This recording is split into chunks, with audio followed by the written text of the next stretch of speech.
Morning जय जगन्नाथ सांग माने समस्ते केमती अछनी भलो अछन ना मु भी भलो अछि तो काल तो देखिथिले पूजा पूजी सरला एबे रोसई बास स्टार्ट हबो तो रोसई बास हमर कोन कोन सब आइटम हबो सेटा तो कालीडो हमर डिसाइड हेई पारुनी किंतु आज डिसाइड हेई साची दही बुंदी हबो डालमा हबो पनीर आलू आ मटर ग्रीन मटर तरकारी हबो तो सान माई हमर दही ମାନେ ବୁନ୍ଦି ଗୁଡାକୁ ବୁନ୍ଦି କିଣିକି ଅଣା ହେଇଛି ବୁନ୍ଦି ଗୁଡାକୁ ଧୋଉଛନ୍ତି କାହିଁକି ନା ଥରେ ଦିଥର ଧୋଇଲେ ତାର ଅଏଲି ପାର୍ଟ ଟା ନା ବାହାରି ଯାଏ ଭଲ ଲାଗେ ବି ଆଉ ଦହି ବୁନ୍ଦି ବି ବନେଇଥିଲେ ବହୁତ ଭଲ ହେଇଥିଲା ଏଇଠି ରୂପା ଆସିଗଲା ରୂପାର ଯେହେତୁ ତାର ଫାଇନାଲ ଇୟର MBA ଏକ୍ସାମ ତ ତାର ଆଜି ଏକ୍ସାମ ଥିଲା ଆଉ ଏକ୍ସାମ ଟାଇମ ତ 8 o'clock ରୁ 11 o'clock ବାକି ଏବେ 11 o'clock ଏବଭ ହେଇଗଲାଣି 30 କି 12 o'clock ଏମିତି ହେଲାଣି ଆମର ରୋଷେଇବାସ ଏବେ ଷ୍ଟାର୍ଟ ହବ ଯେତେବେଳେ ଯାହା ହବ ପୂଜା ପୂଜି ତ ସରିଲା ଆଉ କଣ କରାଯିବ ସେଇଠି ଦେଖନ୍ତୁ ପୁପୁନ ଆଉ ସାୟନ ବସିଛି ତାର ଗୁନୁର ଟ୍ୟାବ ଗୋଟେ ଅଛି ଯୋଉ ଟ୍ୟାବ ପେନସିଲ ରେ ଲେଖାଯାଏ ସେ ଟ୍ୟାବ ଟା ସିଏ ଧରିକି ଆସିଲା ତାଙ୍କୁ ସକାଳୁ ଗୁନୁ ସାୟନ ପଳେଇଥିଲା ଗୁନୁ ପାଖକୁ ତ ସେ ସେଆକୁ ଆଣିକି କଣ ଗାରଉଛି ମୁଁ ତାକୁ କହୁଛି ବସିକି ହିନ୍ଦୀ ଲେଖ ସିଏ ଏବେ ପାଠ ପଢିବା ମୁଡରେ ମୁଁ ବି ମୋର କହିବା କର୍ତ୍ତବ୍ୟ ମୁଁ କରୁଛି ତାର ଖେଳିବା କର୍ତ୍ତବ୍ୟ ସେ ଖେଳୁଛି ତ ଧୀରେ ସାଇଡ କି ରଖିଦବା ବନ୍ଦ କରିଦେଲା ଏଇଭଳିଆ ତା ପାଖରେ ତା ମଉସା ବସି ତାକୁ କଣ କଣ କହୁଛନ୍ତି ତ ତାକୁ ଲେଖେ ସମସ୍ତଙ୍କ ନେମ୍ ଗୁଡା କହୁଛନ୍ତି ସେ ସମସ୍ତଙ୍କ ନାଁ ର ସ୍ପେଲିଂ କହୁଛି ତ ତାକୁ କହୁଛନ୍ତି ସେ ସ୍ପେଲିଂ ଗୁଡାକ ଲେଖେ ଟିଟୁ SITU ରୂପା ସିଏ ନିଜେ ସବୁ ହେଇଯାଉଛି ଛୋଟ ଛୋଟ ମାନେ ସିମ୍ପଲ ସିମ୍ବଲ ଗୁଡା କରୁଛି ଏଇଠି ଗୁନୁଙ୍କର ଖିଆ ପିଆ ଚାଲିଛି ତ ପୂଜା ପାଇଁ କ୍ଷୀରି ହେଇଥିଲା ମୁଁ କହିଲି କି ମାଉସୀଙ୍କୁ ତାକୁ ଟିକେ କ୍ଷୀରି ଖାଇଦିଅ ନାଇଁ ସେ ମହାରାଜଙ୍କର ମିଠା ବିଲକୁଲ ଚଳୁନି ସେ ପୁରା ଫୁଲ ଡାଏଟ ରେ ସେଥିପାଇଁ ଏମିତି ତେପଡା ଶୁଖୁଆ ହେଇକି ଅଛନ୍ତି ମିଠା ମାନେ ପତ୍ରରେ ପଡିବନି ରାଗ ଲୁଣି ଯେତିକି ଉଡେଇ ଦେବେ ଆଉ ଆମିଷ ତ ଛାଡନ୍ତୁ ହେଲେ ଗୁନୁର ତାର କଣ କହିଲେ ଭାଇ ପଳେଇଲେ ବୋଲି ତାର ସିଗ୍ନାଲ ବାଜିଗଲା ସିଏ ଯାଇକି ମାଉସୀ କହୁଛନ୍ତି ଦେଖେ ସେ କେମିତି ଅନଉଛି ଭାଇ ପଳେଇଲା ବୋଲି ମାମୁଁ ମାମୁଁ ମାମୁଁ ମାନେ ଛୋଟ ଛୁଆ ଡାକିଲେ ନା କେତେ କ୍ୟୁଟ ଭଳିଆ ଲାଗେ ତାଠୁ ସାୟନ ଶିଖିଲା ଶିଖିକି ସିଏ ବି ଡାକୁଛି ମାମୁଁ ମାମୁଁ ଆଉ ବେଚାରା ଗେଟ୍ ତ ଖୋଲି ପାରୁନାହାନ୍ତି କଣ କରିବେ ବସିକି ସେ ଗେଟ୍ ତଳ ବାଟେ ସାୟନ ଦେଖୁଛି ସାୟନ ସେ ଗୁନୁ ଦେଖୁଛି ମାମୁଁ ମାମୁଁ ଭୁଁ ମାମୁଁ ଭୁଁ ତାକୁ କହୁଛି ମାମୁଁ ଭୁଁ ସେ ତାର ଖେଚୁଡି ଖାଉଛି ଗୁନୁ ବସିକି କାହିଁକି ନା ଯେହେତୁ 12ଟା ହେଲାଣି ଆଉ ଏପଟେ ରୋଷେଇ ବାସ ବି ଲେଟ୍ ହେଲାଣି ଆଉ ନେକ୍ସଟ ପାର୍ଟର ତାର ଯୋଉ ଖିଆଟା ହେଇଯିବ ଆମର 3 ଥର ଖିଆ ହେଲା ବେଳୁ ପିଲାଙ୍କର 6 ଥର ଆଉ ସାୟନର ତ ପୁରା ଏବେ ଲଟରୀ ହିଁ ଲାଗି ଯାଇଛି ଏପଟୁ ଆଇସ୍କ୍ରିମ ସେପଟୁ ଚକୋଲେଟ ସେପଟୁ କୁରକୁରେ ସେପଟୁ ଚିପ୍ସ ମାନେ ଆଉ କଣ କହିବି ଏପଟେ ଦେଖନ୍ତୁ ଦି ଭାଇ ବାଡି ହେଇ କାଲି ତ ଦେଖିଥିଲେ କେମିତି ବାଡାବାଡି ହଉଥିଲେ ଏଇଟା ଯୋଉ ଫ୍ରିଜ ଟା ଅନବକ୍ସିଂ ହେଇଥିଲା ତାର ସବୁ ଏଇଠି ରଖିଦେଇଥିଲୁ ଆମେ ସାଇଜ କରିକି ଏ ସୋଲୋକୁ ଏବେ କେବେ ବାହାରିବ ତାର ଗୋଟେ ଟେନସନ ଆଉ ଏଇଠି ସବୁ ଭାଇ ରାସନ ଜିନିଷ ସବୁ ନେଇକି ଆସିଛନ୍ତି ମାନେ ଯାହା ଯାହା ରୋଷେଇବାସ ହବ ତେଲ ଫେଲ ସିଏ ତ ଏତେ ରଖୁନଥିଲେ ବାକି ମାଇଁ କହିଲେ ଅଖାଡା ଦିଅ ମୁଁ ପରିବା ଗୁଡା କାଟିବି ତଳେ ପକେଇଥିଲେ ଆଉ କ୍ଲିନ କରିବାକୁ ସୁବିଧା ଏଇଠି ଆମେ ଆସିଲୁ ମୁନିକା ତୋଳିକି ନବୁ ଡାଲମା ଯେହେତୁ ବସିଛି ମାଉସୀ ମାମୁଁ ଘର ଗଛରୁ ମୁନିକା ତୋଳିକି ନବୁ ଆସିଲା ବେଳୁ କେଜାଣି ନଗି ତ 12ଟା ତାଙ୍କର ହେଇଗଲାଣି କୋଉଠି ତ ଅଛି କଣ ଅଛି ଆଈଙ୍କୁ ମାଇଁ ଖୋଇକି ଯାଇଥିଲେ ବ୍ରେକଫାଷ୍ଟ ଆଉ ମାମୁଁ ରୁଟି ଆଉ ଇଏ ଟିକେ ଖୋଇ ଦଉଛନ୍ତି କାହିଁକି ନା ମାଇଁ ହେଲା ତ ସିଆଡେ ଅଛନ୍ତି ତ ଆମେ କହିଲୁ ଆଉ ଟିକେ ଲେଟ୍ ହବ ଆଉ ଆଈ ବି ଯିବେ ଦି ଆଈ ଯାକ ଯିବେ ତ ଦି ସମୁଦିଆଣୀ ତାଙ୍କର ଏ ମାନେ ଆଈକୁ କହିଲୁ କି ଆମ ପାକି ତାଙ୍କୁ ସେ ଆଈଙ୍କୁ କହିଲେ କି ଆଉ ତମେ ଚାଲ ତାଙ୍କୁ ସିନା ହଁ 2 ଜଣ ହେଲେ ନେଇକି ଯିବାକୁ ପଡିବ କାହିଁକି ନା ଆଈ ଆମର ଭଲସେ ଚାଲି ପାରନ୍ତିନି ନା ନାଇଁ ସେମାନେ ତମେ ଯାଅ କର ଆମେ ପଛେ ଯିବୁ ଦି ସମୁଦିଆଣୀ ମିଶିକି ତ ମାଉସୀ ଦେଖନ୍ତୁ ନଗି ଧରିକି ଆ ମୁନିକା ତୋଳୁଛନ୍ତି ମୁଁ ପୁରା ଡରିକି କହିଲି ମାଉସୀ ପଡିଯିବ ନା ନାଇଁ ପଡେଇନି ତ ତାଙ୍କର ଅଭ୍ୟାସ ଅଛି ଏଇଟା ଆମ ମାମୁଁର ଗଛର ଆଉ ମୁନିକାଟା ଏତେ ଟେଷ୍ଟ ରୂପା ଯେତେବେଳେ ଯାଇଥିଲା ସାନ ମାମୁଁ ମାଇଁ ଯେତେବେଳେ ଯାଇଥିଲା ପ୍ରିଭିୟସ ଟାଇମ ତ ସବୁ ଧରିକି ଯାଇଥିଲେ ମୁଁ ପୁରା ଭାଜିଥିଲି ବହୁତ ମିଠା ମିଠା ମୁନିକା ତ ଡାଲମାରେ ପଡିବ ପଡିବ ପୁରା ଗଛରୁ ତୋଳିକି ଭାବନ୍ତୁ ମୁନିକା ଟା ପଡୁଛି ଡାଲମାରେ ତାର ଟେଷ୍ଟ କେମିତି ଆହୁରି ଡାଲମା ଅଧା ଫୁଟିବା ହେଲାଣି ସେପଟେ ଆମେ ଭାବିଥିଲୁ କି ଡେଜି କୁହା ହେଇଥିଲା ତାପରେ ସିଏ ଛୁଆକୁ ଧରିକି ଏପଟ ସେପଟ ହେଇଛି ଆଉ ଆଣିନି ମୁନିକା ମାଉସୀ କହିଲେ ଚା ଯିବା ଗଛରୁ ତୋଳିକି ଆଣିବା ପୁଣି ତୋଳିକି ଆଣିଲୁ। ଏଇଠି ଦେଖନ୍ତୁ ବସିକି ଦି ଭାଇ ପୁରା ମାନେ ଏମିତି ହଉଛନ୍ତି, ଖାଲି ଛି ଛି ଛି ରେ ନାନୀ ଗୀତ ଯଦି ଲଗେଇଦବ ସେ ଗୁନୁର ଗୋଡ ହାତ ଆଉ କିଛି ରହୁନି। ଆଉ ଇଏ ଯେ ତାକୁ ଉସ୍କେଇକି ସେ ଗୀତଟା ଲଗେଇ ଦଉଛି। ମୁଁ ତ ଏଇଠି କାମରେ ବିଜି ଅଛି। ଦେଖିବାକୁ ଗଲେ ସମସ୍ତେ କାମରେ ବିଜି ଅଛନ୍ତି, କିନ୍ତୁ ଫୋନ ଗୁଡାକ ତ ଫ୍ରି ଅଛି। ମାନେ ଗୋଟେ ପରେ ଗୋଟେ ଫୋନ ଖାଲି କରିବାରେ। ମୋର ତ ଚାର୍ଜ ବି ରହୁନି ଫୋନରେ, କାହିଁକି ନା ସାୟନ ଏପଟେ ସେପଟେ ଏମିତି ହେଇକି ଆଉ ମାନେ କଣ କହିବି, ସାଙ୍ଗେ ସାଙ୍ଗେ 2 ମିନିଟ ଖାଲି ସେ ଜଗିଥିବ କୋଉଠି ଅଛି ଫୋନଟା, କୋଉଠି ଅଛି ଫୋନଟା। ଏଇଠି ଦେଖନ୍ତୁ ପଳେଇଲା ମାମୁଁ। ଯେତେବେଳେ ଫୋନଟା ମୁଁ ଟିକେ ଲୁଚେଇ ଦେଲି ପଳେଇଲା ମାମୁଁ ପାଖକୁ। ତାକୁ ବସିକି ତା ଉପରେ ଖାଲି ହେଇକି ଇଏ କଲା ନା ସାୟନ। ଏମିତି ବଡ କାମ ଗୁଡାକ ସାୟନ କରୁଛି, କିନ୍ତୁ ଛୋଟ ଛୋଟ କାମ ଗୁନୁଠୁ ସାୟନ ଶିଖୁଛି। ଯେମିତି ଚିଲେଇବା, ଆଉ ମାନେ ସିଏ ଯୋଉଟା ଛୋଟ ଆଜିକାଲି ସାୟନ ଡାକୁଛି ମାମା ଭैୟା, ଗୁନୁ ଯେମିତି କୁହେ ନା, ସିଏ ସେଇଭଳିଆ ତାକୁ ତାକୁ କପି କରୁଛି। ସିଏ ମାନେ ଆମେ ଯୋଉଟା ଗୁନୁର କଥାକୁ ଖୁସି ହଉଛୁ, ସିଏ ଭାବୁଛି କି ମୁଁ ବି ଏମିତି କହିଲେ ଖୁସି ହେବେ କହିକି ସିଏ ବି ସେମ ଜିନିଷଟାକୁ କପି କରୁଛି। ମାନେ ତାକୁ ସେଣ୍ଟର ଅଫ ଆଟ୍ରାକ୍ସନରେ ରହିବାର ଅଛି ମୋ ସାୟନକୁ, ଆଉ କିଛି ନାହିଁ। ସମସ୍ତେ ମତେ ଦେଖନ୍ତୁ, ମତେ ଗେଲ କରନ୍ତୁ, ଗୁନୁକୁ କାହିଁକି ଧରିଦେଲି ସେ କହୁନି, କିନ୍ତୁ ନଟଙ୍ଗୀ ଚାଲିଛି। ଏଠି ମାଉସୀ ମୁଁ ବସିକି ସବୁ ପରିବା କାଟୁଛୁ, ଆଉ ତା ସହିତ ଆମର ଗପ ସପ ସେଇଟା ଆଉ ଅଭାବ ରହିବ କି। ଗୁନୁ ପଳେଇ ଆସିଲା, କଣ ମାମା ମତେ ଡାକୁଛି ମିମି ମିମି। ଏଇଠି ଘୋଡା ଗାଡି 2 ଜଣ ହେଇଛନ୍ତି। ଇଏ ତା ଉପରେ ଘୋଡା ଅଛି, ଖାଲି ଡର ଲାଗୁଛି କଣ କହିଲେ, ସେ ଯଦି ଉଠି ପଡିବ ନା ଏ ଗୁନୁ ପଡିଯିବ ଯଦି। ଏ ଯୋଉ ମାର୍ବଲ ଘର ଭଗବାନ, ସେ ମୁଣ୍ଡ ରହିବନି। କାରଣ ଦେଖନ୍ତୁ ଦେଖନ୍ତୁ ମାନେ ଏତେ ପୁରା ରିସ୍କି। ତାଙ୍କ ପାଖେ ପାଖେ ଆମେ 2 ଜଣ ଶୀତକୁ ପୁରା ଜଗେଇଛୁ, ତା ସହିତ ପୁପୁନ ବି ଅଛନ୍ତି। ତମେ ଦେଖୁଥାଅ, ନହେଲେ ଜମା ରହିବେନି। ପୁଣି କଣ ଯାହା ମାଡ ହବ, ତମେ ତ ଦବ ମେଡିସିନ ଆଉ। ତେବେଳେ ଏଠି ସାୟନ ରୂପା କହିଲେ କି ତତେ ବେଶୀ ସକ ନା ଘୋଡା ହେବାର, ଚାଲ ମତେ ବସା। ନାଇଁ ତତେ ବସେଇ ପାରିବିନି। ଏଇ ରୂପାକୁ ତ ସାନୁକୁ ଯେମିତି ପୁରା ମାନେ କରେ, ସିଏ ଏବେ ରୂପାକୁ ସେମ କରୁଛି, ଆଉ ଶୀତୁକୁ ବି। ଆଉ ଧୀରେ ଧୀରେ ରୋଜି ସହିତ ବି ସିଏ ବେଶୀ ଲାଗୁଛି ଏବେ। ତାକୁ ତ ତକିଆ ଫିଙ୍ଗା ଫିଙ୍ଗି ମାଉସୀ ପୁତୁରା ଯାହା ହଉଛନ୍ତି। ମୁଁ କହିଲି ତୁ ଚାଲ ଖାଲି ବରହମପୁର, ତାପରେ ଦେଖିବୁ। ଇଏ ସାୟନକୁ ଦେଖିକି ଗୁନୁ ହେଲେ ତାର କପି କଲାଣି, ମୁଁ ବି ଘୋଡା ହେବି, ମୋ ଉପରେ ବସ। ମାନେ ଏଡିକି ମେଞ୍ଚଡ ଛୁଆ, କିନ୍ତୁ ରଙ୍ଗ ଢଙ୍ଗ କମ ନୁହଁ ଏମାନଙ୍କର, ଦେଖୁନାହାନ୍ତି। ସିଏ କଲା ନା, ଇଏ ତାକୁ କପି, ସିଏ ୟାକୁ କପି। ତ ମାଉସୀ ଆଉଥରେ ଆସିଲେ, କହିଲେ 2 ଜଣ ଯେମିତି ପଢାପଢି ହେଇଯିବେ ନା, ମାନେ କିନ୍ତୁ ଝଗଡା ଲାଗୁନାହାନ୍ତି। ଆଉ ସାୟନ ଗୁନୁକୁ ବାଡଉନି ସେଇଟା, କିନ୍ତୁ ତାଙ୍କର ଯୋଉ ମସ୍ତି ଖେଳଟା ଯେ ଆମ ପାଇଁ ଶାସ୍ତି ହେଇଯିବ, ସେଇଟା ବେଶୀ ଡର ଲାଗୁଛି। ଗୋଡେ ଗୋଡେ ଗୋଡେ ଗୋଡେ ପୁରା ଜଗିବାକୁ ପଡୁଛି। ଆଉ ଏବେ ଆମର ଆଇ ଆସିବେ, ରୋଷେଇବାସ ଅଧା ଅଧି ହେଲାଣି। ପନିର ବି ଭାଇ ଭାଇ ପନିର ଫନିର ସବୁ ନେଇକି ପଳେଇ ଆସିଛନ୍ତି। ଖାଲି ପୂଜା ସାମାନ ଟିକେ ଅବହେଳା ହେଇଥିଲା, ଯୋଉଟା କି ବଡ ଭାଇ ଆସିଲା ପରେ ସେ ଗୋଟେ ଗୋଟେ ଦେଖିଲେ। ଆଉ ଭାଇ ତ ନଥିଲେ, ମୁଁ ହିଁ ସକାଳେ ବହୁତ ହଇରାଣ ଗୋଟେ ଗୋଟେ ଗୋଟେ ଗୋଟେ ସବୁ ଧରିକି ଆସିବେ। ଦେଖନ୍ତୁ ଭାଇ ଆଉ ସିତୁ ଯାଇକି ମାଙ୍କୁ ଧରିକି ଆସିଲେ। ମା ମାନେ ମୋର ଆଈ, ଜେଜେମା ବୋଲି ଭାବିବେନି, କାହିଁକିନା ମୋର ଅଭ୍ୟାସ ହେଇଯାଇଛି କହିବାରେ ଆଈ। ଆଈ ବି ଆସିଥିଲେ, ତାଙ୍କୁ ବଡ ଗାଡିରେ ଭାଇ ଯାଇକି ଧରିକି ଆସିଲେ। ଆଉ ସେ ତାଙ୍କର ବି କିଛି କଥା ମନେ ରହୁନି, ଭୁଲି ଯାଉଛନ୍ତି। ତ ଯେମିତି ଏଜ ହେଲେ ଯାହା ହୁଏ ଆଉ। ତ ଏଇଭଳିଆ ଚାଲିଛି ଆମର ଗପ ମସ୍ତି ଖେଳ, ସବୁ ଏମିତି ଚାଲିଛି। ଆଉ ଗୋଟେ ବାଜି ମାନେ ଏଇଟା ବି ଲାଗୁଛି ଗୋଟେ ବଢିଆ ଫଙ୍କସନ ଭଳିଆ ଲାଗୁଛି। ସାୟନ ତ ପୁରା ଏଞ୍ଜୟ, ମାନେ ଏଥର ଖରା ଛୁଟି ଟା ସାୟନ ପୁରା ମସ୍ତ ହେଇଗଲା।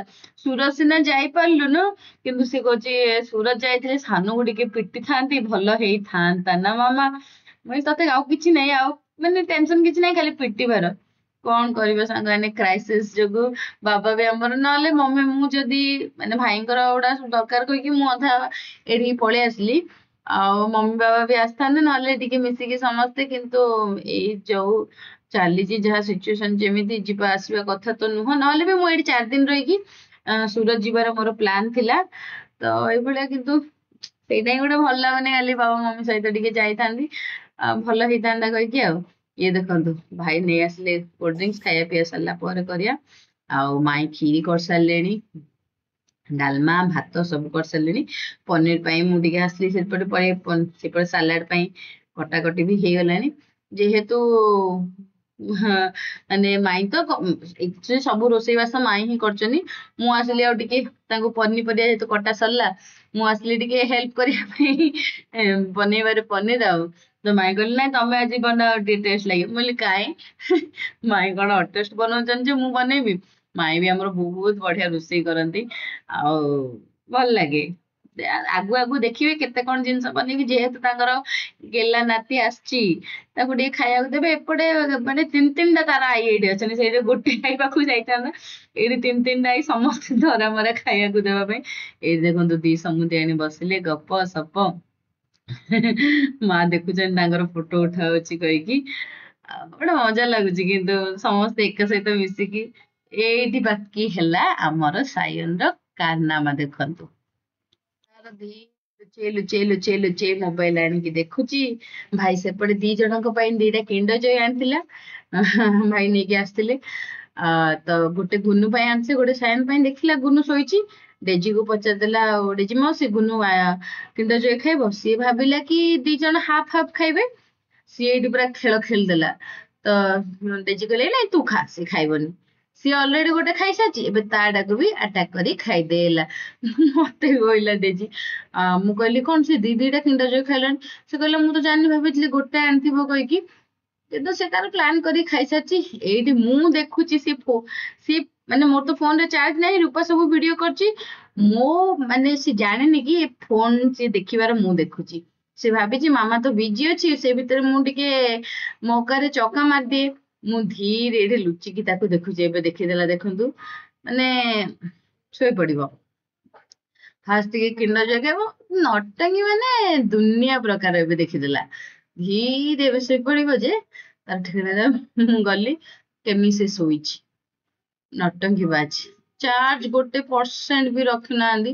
ମୁଁ ତ ଅଧା ଜାଣିକି ବି ଚାର୍ଜ ବସୁନି, କାହିଁକି କହିଲେ ଚାର୍ଜ ବସେଇଲେ ସିନା ଇଏ ମୋବାଇଲ ଦେଖିବ, ଖେଳିବ, ଶୋଇବ। କିଣ୍ଡର ଜୟଟାକୁ ପୁରା ଧରିଛି, ମାନେ ଜାବୁଡିକି ଏମିତି ଧରିଛି, କିଏ ବି ତାକୁ ଛିଣ୍ଡେଇ ପାରିବେନି। ତ ଏଇଭଳିଆ। ଆଉ ବାସ୍ ମୁଁ ଏଠି ଅଛି ବୋଲି ରୂପା ଏତିକି ତାକୁ କଲା ନା, ସିଏ ତାକୁ ତାର ତିନି ଡବଲ ତା ମୁହଁକୁ ସେ ମୋଡି ସାରନ୍ତାଣି। କିନ୍ତୁ କଣ ଯେ ମୁଁ ଅଛି ନା, ଟିକେ ଡରିକି କରୁନି। ନାଇଁ ତ ସେ ରୂପାକୁ ଭାବୁଛି, ରୂପା ସିତୁ ସାନୁ ଏମାନଙ୍କୁ ଭାବୁଛି ଏମାନେ ହଉଛନ୍ତି ମୋର ଫ୍ରେଣ୍ଡ। ମୁଁ କଣ ଏମାନଙ୍କର ମାନେ ମୋର ମୋର ଏଣ୍ଟରଟେନମେଣ୍ଟ ପାଇଁ ଏମାନେ ଅଛନ୍ତି। ସିଏ ଆଉ ଭାବୁନି କି ନାଇଁ ଏମାନେ ମୋଠୁ ବଡ କି ମୁଁ କିଛି ନାହିଁ। ଆଉ ଏମାନେ ବି ତାକୁ ସେମିତି ବଢିଆ କରୁଛନ୍ତି। ନହେଲେ ମାଡ ଖାଉଛ, କୁଟି ଖାଉଛ, ତାପରେ ଜାଣିବ। ତ ଦେଖନ୍ତୁ ସବୁ ହେଇଗଲା। ଏଇଟାକୁ ମୁଁ ଫାଷ୍ଟ ବାଢୁଛି, ମାନେ ଖାଇବା ପୂର୍ବରୁ ଆମେ ସମସ୍ତେ ଗାଈକୁ ଦେବି। ଯେମିତି କାହିଁକି ନା ବ୍ରାହ୍ମଣ ତ ପୂଜା କରିକି ପଳେଇଲେଣି, ଆମର ରୋଷେଇ ହେଇନଥିଲା। ତା ଛଡା ବ୍ରାହ୍ମଣକୁ ଟାଇମ ବି ନଥିଲା। ଆଉ ଦି ତିନିଟା ବ୍ରାହ୍ମଣଙ୍କୁ ବି ପଚାରିଥିଲୁ ଆସିକି ଖାଇବେ କହିକି, କିନ୍ତୁ କାହାକୁ ବି ସୁବିଧା ସୁଯୋଗ ହେଇନଥିଲା। ଠିକ ଅଛି ଗାଈକୁ ଦେଇଦବା, ସେଇଟା ଆହୁରି ସବୁଠୁ ବଡ କଥା। ତ ପାମ୍ପଡ, ଦହି ବୁନ୍ଦି, ଡାଲମା ଆଉ କ୍ଷୀରି, ପନିର, ଏତିକି ଆଜି ଆମର ରେସିପି ହେଇଛି। ସାନ ମାଇଁ ବନେଇଛନ୍ତି, ଆଉ ବହୁତ ପନିରଟା ବି ବହୁତ ଟେଷ୍ଟି ହେଇଥିଲା। କାଜୁ ଆଉ କଣ କହିଲେ ପୁସ୍ତ ବାଟିକି ଦିଆଯାଇଥିଲା। ଡେଜି ତାର କାମ ହେଲା ଝାଡୁ, ଘର କ୍ଲିନ, ଏମିତି ତା କାମଟା ତାକୁ ବହୁତ ପସନ୍ଦ। ତ ଗାଈକୁ ଖୋଜିଲୁ, ଦେଖିଲୁ ଏପଟ ଗଳିରେ ସେପଟ ଗଳିରେ ନଥିଲେ। ତ ମାଉସୀ ଆଉ ଭାଇ କହିଲେ ଏଇଠି ରଖିଦେ, ଆଉ ଗାଈ ତାର ନିଜେ ଆସିକି ଖାଇଦବ। ଏକ୍ଚୁଆଲି ବି ଖାଇ ଦେଇଥିଲା କି କଣ ଆମେ ତ ଆଉ ଦେଖିନୁ, କାହିଁକି ନା ଆମେ ସିଆଡେ ଖିଆପିଆ କରିକି ବିଜି ହେଇକି ରହିଗଲୁ।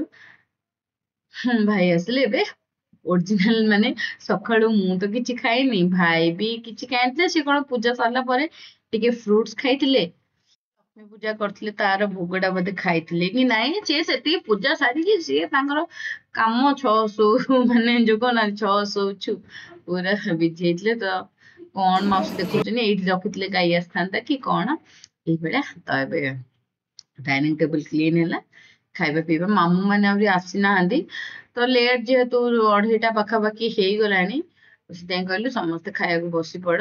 ସିତୁ ବି କିଛି ଖାଇ ନଥିଲା, ତା ପାଇଁ ମାଇଁ କେତେ ବଢିଆ ଚାଉମିନ ବନେଇକି ରଖିଥିଲେ, କିନ୍ତୁ ତାର ଭାଗ୍ୟରେ ନଥିଲା। ମାନେ ସିଏ ଆସିଥିଲା ଗାଧେଇକି ଯାଇଥାନ୍ତା ସବୁ, ଯେହେତୁ ପୂଜାର ଜିନିଷ ହେଲା ଧରୁଥିଲା, ତ ସିଏ ସକାଳୁ ଗାଧେଇ ସାରିଥିଲା।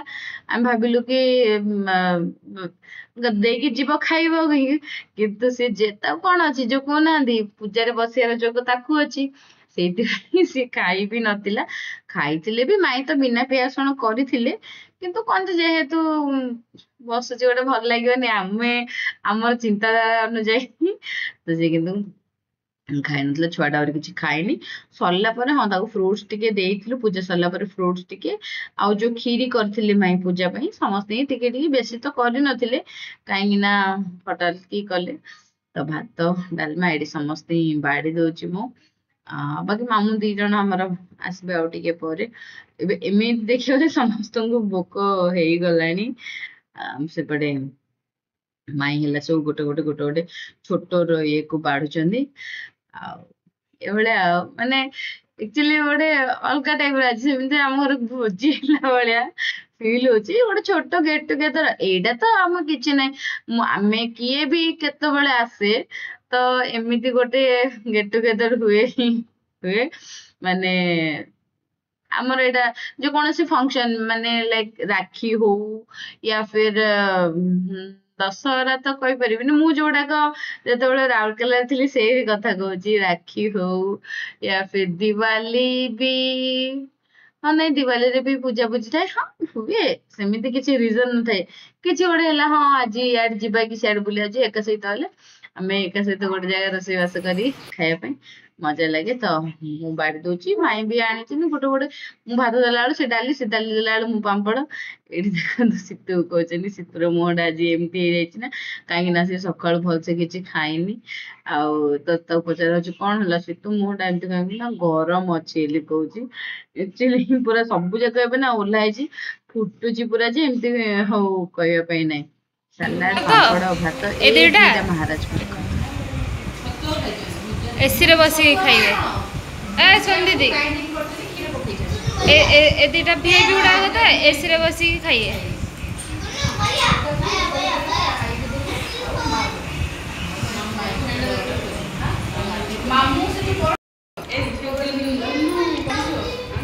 ଦିଅ।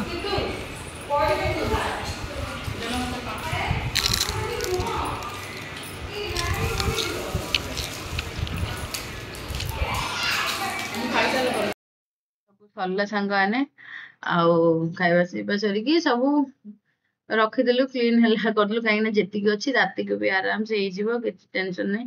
ତ ଆମେ ଟିକେ ବାହାରି ପଡିଲୁ ଭାଇଙ୍କର ଜିନିଷ କିଣିବା ପାଇଁ, କାହିଁକି ନା ଡଷ୍ଟବିନ ଡବାଟେ ନାହିଁ, ଆଉ ଏ ବ୍ରଶଟେ ନାହିଁ, ପୋଛା ପାଇଁ ପୋଛା ନାହିଁ। ତ ଏଇଭଳିଆ କେତେ ଜିନିଷ କିଣିବା ପାଇଁ ରୂପା ଆଉ ମୁଁ ଡେଜି ଆମେ କଥା ହେଲୁ, ଚାଲ ବିଶାଲ ପଳେଇବା। କିନ୍ତୁ ଯେହେତୁ ଏପଟ ସେପଟ ଟାୟାର୍ଡ ହେଇଛି, ଆମେ ଡେଜି କହିଲୁ ତୁ ଘରେ ରହ, ମାଇଁ ମାନେ ବି ଅଛନ୍ତି, ମା ହେଲା ବି ଅଛନ୍ତି, ଚାଲ ଆମେ ଯିବା ବିଶାଲ। ଯାଇକି କଣ କଣ ଆଟଲିଷ୍ଟ ଅଳ୍ପ, ଏକା ସହିତ ତ ସବୁ ଆଣିପାରିବେନି, ଛୋଟିଆ ମୋଟିଆ ଜିନିଷ କଣ ନେଇ ଆସିବା, ଆଉ ବୁଲିବାରେ ବି ହବ। ଏଇଭଳିଆ ଏମିତି କହିକି ଆସିଲୁ। ତ ପବନ ମେଘ ତ ହଉଛି ଟିକେ ଟିକେ, ଦେଖନ୍ତୁ ଏଠି ହାପିକ ଆଉ ୱାଇପ୍ସ ଆଉ ଲାଇଜଲ ଏଇଭଳିଆ ସବୁ ଆମର କିଣା ଚାଲିଛି ଆଉ। ମାନେ ଏଇଟା ବି ଗୋଟେ ସପିଙ୍ଗ ବି। ଆଉ ମଝିରେ ରାତି ନା ଟିକେ ଟିକେ ବର୍ଷା ପକେଇଦେଲା, ତ ସେଇଟା ମୁଁ ଟିକେ ଭିଜିଗଲି। ଆଉ ଯେହେତୁ ଆମେ ଆସିଛୁ, ଗୁପଚୁପ ଟା ନ ଖାଇଗଲେ ଗୁପଚୁପ ବାଲା ତ ଖରାପ ଭାବିବ ନା, ପୁଣି ରାଉରକେଲା ଆସିଛି ଏତେ ଦିନ ପରେ, ଆଉ ଗୁପଚୁପ ନ ଖାଇବି। ତ ଗୁପଚୁପ ଟିକେ ଖିଆ ହେଲା, ଆଉ ସିଧା ଏବେ ଘରକୁ ଯିବୁ। ଆଜିର ବ୍ଲଗକୁ ବି ମୁଁ ଏଇଠି ଏଣ୍ଡ କରୁଛି ସାଙ୍ଗମାନେ, ପୁଣି ମିଶିବା ନେକ୍ସଟ ବ୍ଲଗରେ। Bye bye. ଭିଡିଓଟି ଭଲ ଲାଗିଲେ ନିହାତି ଭାବରେ ଲାଇକ୍ ସେୟାର ସବସ୍କ୍ରାଇବ କରିବେ। Bye bye, have a good day.